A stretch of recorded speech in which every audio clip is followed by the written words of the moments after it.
1875 সালের 1 জানুয়ারি উত্তর চব্বিশ পরগনার নিমতা অঞ্চলে গড়ে ওঠে নিমতা হাই স্কুল। সত্যেন্দ্রনাথ দত্তের উপস্থিতিতে আলোকিত হয়েছিল গোটা বিদ্যালয়। সার্ধ শতবর্ষের আলোকে নিমতা হাই স্কুল ঘিরে উৎসব মুখর হয়ে উঠল বিদ্যালয়।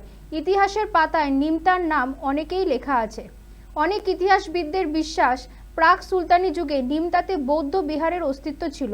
সার্ধ শতবর্ষ উদযাপনের এই সময় নিমতা হাই স্কুলও কমছে ছাত্র ভর্তি। পরিস্থিতি সামাল দিতে বিদ্যালয় চায় রাজ্যের সরকারের কাছে থেকে ইংরেজি মাধ্যমের বিদ্যালয়ের অনুমোদন। শিক্ষকদের দাবি, বর্তমান সময়ের ধারা মেনে ইংরেজি মাধ্যমের পড়াশোনা শুরু করলে সার্ধ শতবর্ষ বিদ্যালয় আরও এক ধাপ এগিয়ে যেতে পারবে।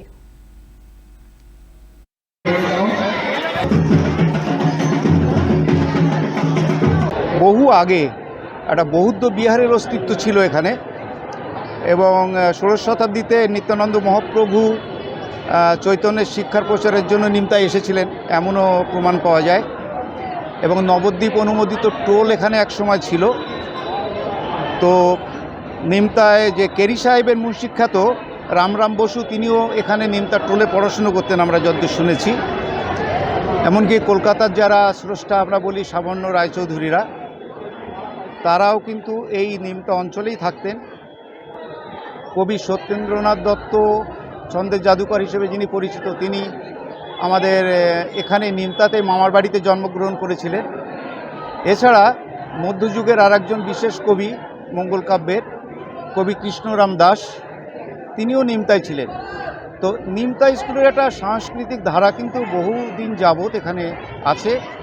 আমরা চেষ্টা করছি, আমরা 2025 সাল যেহেতু আমাদের 150 চলছে, এই 150-এ আমরা ইংলিশ মিডিয়ামটাও শুরু করতে চাইছি আমাদের স্কুলে, যাতে করে ইংলিশ মিডিয়ামের কিছু ছাত্র আমরা ভর্তি করতে পারি। এবং আমাদের ছাত্রের সংখ্যা যে কমেছে, সেখানে আমরা ভাবছি যে ছাত্রের সংখ্যা আমরা আবার বাড়াতে পারবো যদি আমরা ইংলিশ মিডিয়ামটা করি। আমরা ল্যাব যেগুলো আমাদের আছে, আমাদের সায়েন্স, আর্টস, কমার্স 3টে স্ট্রিমে আছে, এবং ল্যাবগুলোকেও আমরা চাইছি একটু ঢেলে সাজাতে, উন্নতি করতে এই সুযোগে।